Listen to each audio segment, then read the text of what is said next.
আসসালামু আলাইকুম বন্ধুরা, আপনারা যারা গার্মেন্টস সেক্টরে ইতিমধ্যে কাজ করেন অথবা নতুন হিসেবে ঢুকতে চাচ্ছেন, তো তাদের জন্য আজকের একটি ভিডিও যে লাইন কোয়ালিটির একজন লাইন কোয়ালিটির কাজ কি।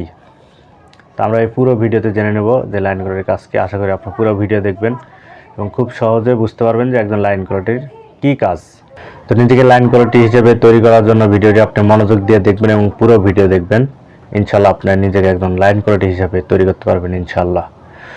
চলুন দেরি না করে ভিডিওটি শুরু করি। আপনাদের চ্যানেলে নতুন হয়ে থাকেন অবশ্যই চ্যানেলটি সাবস্ক্রাইব করবেন।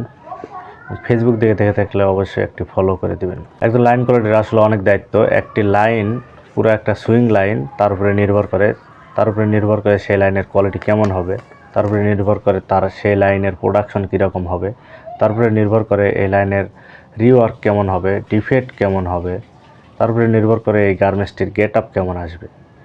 তা আমি যদি সহজ কথায় বলতে চাই যে সুইং লাইনে প্রোডাকশন চলাকালীন অবস্থায়, চলমান অবস্থায় যে কোয়ালিটিটা নিশ্চিত করা হয় সেটা হলো লাইন কোয়ালিটির কাজ।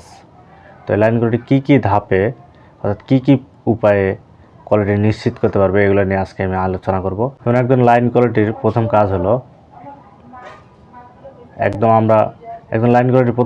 একদম নতুন স্টাইল থেকে আমরা শুরু করব। তো সর্বপ্রথম যখন একটি নতুন স্টাইল ইনপুট হয়, ওই স্টাইলের সর্বপ্রথম যেটা করতে হবে যে কাট প্যানেল মেজারমেন্ট করতে হবে, যাতে কোনো সমস্যা থাকলে প্রথমে ধরা পড়ে এবং সে অনুযায়ী লাইনে কাজ করতে পারে। যেমন মনে করেন আপনি একটি কাট প্যানেল মেজারমেন্ট করলেন, এই কাট প্যানেলটিতে যদি মেজারমেন্টের আপনার অ্যালাউন্স সহ মেজারমেন্টটি ঠিক থাকে, তাহলে আপনি বুঝতে পারবেন যে এই গার্মেন্টসটি কমপ্লিট হওয়ার পরেও মেজারমেন্টটি ঠিক থাকবে। আর যদি সেখানে কোনো সমস্যা মনে হয় যে মাইনাস অথবা প্লাস আছে, আপনার সুইং লাইনে সেই অনুযায়ী গার্মেন্টসগুলো সুইং করতে পারবেন এবং মেজারমেন্ট ঠিক রাখতে পারবেন। তারপরে যে আপনার কাজটি আছে যে বায়ারের রিকোয়ারমেন্ট অনুযায়ী সমস্ত সেলাইয়ের উইথ অর্থাৎ ওভারলক মেশিনের যে উইথটা থাকে এটা সমান্তরালভাবে এবং কোনো রয়েস কিংবা যেটাকে বাংলায় বলা হলো কাঁচা যাতে না থাকে, সেভাবে যাতে একটা উইথ সৌন্দর্য থাকে সেটা অবশ্যই তাকে দেখতে হবে। এবং একজন লাইন কোয়ালিটি অবশ্যই গার্মেন্টসটির মেজারমেন্ট ঠিক রাখার চেষ্টা করবে এবং মেজারমেন্ট চেক দিয়ে দেখবে যে মেজারমেন্ট ঠিক আছে কিনা। তো সেই লাইনের স্টিচ এসপিআই ও টেনশন দেখবে। এটা অবশ্যই একজন লাইন কোয়ালিটির কাজ। তো এটা যদি সে ভালোভাবে দেখতে পারবে, ভালোভাবে যদি দেখে, তাহলে তার লাইনে সমস্যা হওয়ার সম্ভাবনা খুবই কম থাকে। এবং লাইন কোয়ালিটির সবচেয়ে যেটা গুরুত্বপূর্ণ কাজ যে প্রসেসে ডিফেক্ট ধরতে হবে। তো প্রতি প্রসেস যখন সে চেক দিবে, যেখানে যে ডিফেক্টটা পাবে সেই প্রসেসে যদি সেটা সমাধান করতে হবে। তো এটাই হলো তার মেইন কাজ।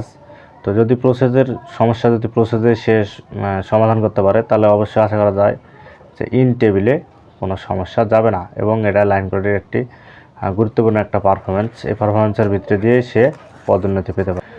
লাইন কোয়ালিটির আরেকটি কাজ হলো যে যেখানে ডিফেক্ট কন্ট্রোলের বাইরে চলে যাবে অর্থাৎ বেশি ডিফেক্ট হবে, তো যে প্রসেসে ডিফেক্টগুলো বেশি হবে সে অবশ্যই সেই মেশিনটি বন্ধ করতে পারবে এবং মেশিন বন্ধ করার পরে সে যখন সেটা হাইলাইট করবে, তখন প্রোডাকশন টিম, কোয়ালিটি টিম অথবা টেকনিশিয়ান টিম এসে সেই অপারেটরকে আরও ট্রেন আপ করবে যাতে পরবর্তী থেকে এই সমস্যাটা না হয়, তারপর সে কাজ চালানোর অনুমতি দিতে পারবে। আরও একটি গুরুত্বপূর্ণ লাইন কোয়ালিটির কাজ হলো যে অপারেটরদের গাইডলাইন দেওয়া, অর্থাৎ এই প্রসেসটা কীভাবে করলে সমস্যা কম হবে এবং কিভাবে করলে প্রসেসটার গেট আপ সুন্দর আসবে, এটা অপারেটরদের গাইডলাইন যদি একজন লাইন কোয়ালিটি দিতে পারে, তো অবশ্যই সেই লাইন কোয়ালিটির জন্য ভালো এবং এটা একটা গুরুত্বপূর্ণ কাজ। লাইন কোয়ালিটির আরও যে দায়িত্বগুলো আছে তার ভিতরে যে আপনার লাইন কোয়ালিটি যে গার্মেন্টসটি তৈরি করবে, অর্থাৎ তার লাইনে যে গার্মেন্টসটি তৈরি হবে সেটার অবশ্যই স্ট্যান্ডার্ড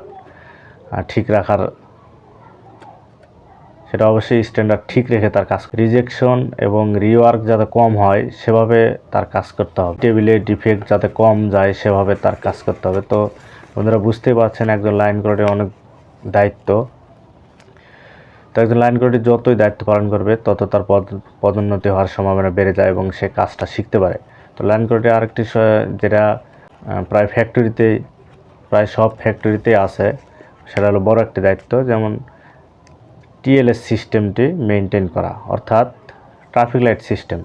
যেমন একজন লাইন কোয়ালিটি একটা মেশিনের সামনে যাবে একটি প্রসেসে, সেই প্রসেসের একটি বান্ডিল থেকে অথবা ওখানে যে গার্মেন্টসগুলো অপারেটররা কাজ করে করে যে রেখে দিবে, ওখান থেকে শুরু থেকে এক পিস, মাঝখান থেকে এক পিস, তারপর নিচ থেকে এভাবে সে 7 পিস গার্মেন্টস চেক করবে। তো 7 পিস গার্মেন্টস চেক করার পরে যদি কোনো সমস্যা না পাওয়া যায়, সেক্ষেত্রে গ্রিন ফ্ল্যাগ অথবা গ্রিন মার্ক করে সেই অপারেটরটি কাজ চালিয়ে যেতে পারবে।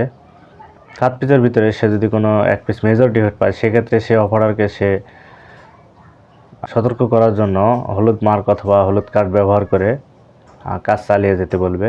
এবং সর্বশেষ যে কাজটি ট্রাফিক লাইট সিস্টেমে, সেটা হলো যদি 7 পিস গার্মেন্টস চেক করে 1 পিসের অধিক মেজর ডিফেক্ট পাওয়া যায়, 1 পিসের অধিক যদি মেজর ডিফেক্ট পাওয়া যায়, সেক্ষেত্রে সে ওই প্রসেসের কাজটি বন্ধ করতে পারবে এবং রেড ফ্ল্যাগ কিংবা রেড মার্ক করে সে কাজটি বন্ধ করে, যদি মেশিন সমস্যা হলে মেকানিক্স, তারপর আপনার যদি অপারেটর ট্রেন করতে হয়, সেক্ষেত্রে টেকনিশিয়ান অথবা লাইন চিফ যারা আছেন তাদেরকে ডাকতে পারেন।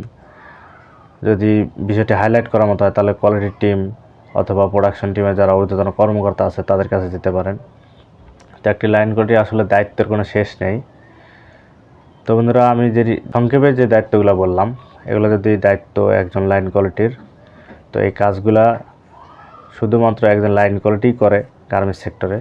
এবং যারা বর্তমানে লাইন কোয়ালিটির কাজ করতেছেন, তারা বুঝতেছেন যে আমি সবগুলো দায়িত্বের কথা বলেছি।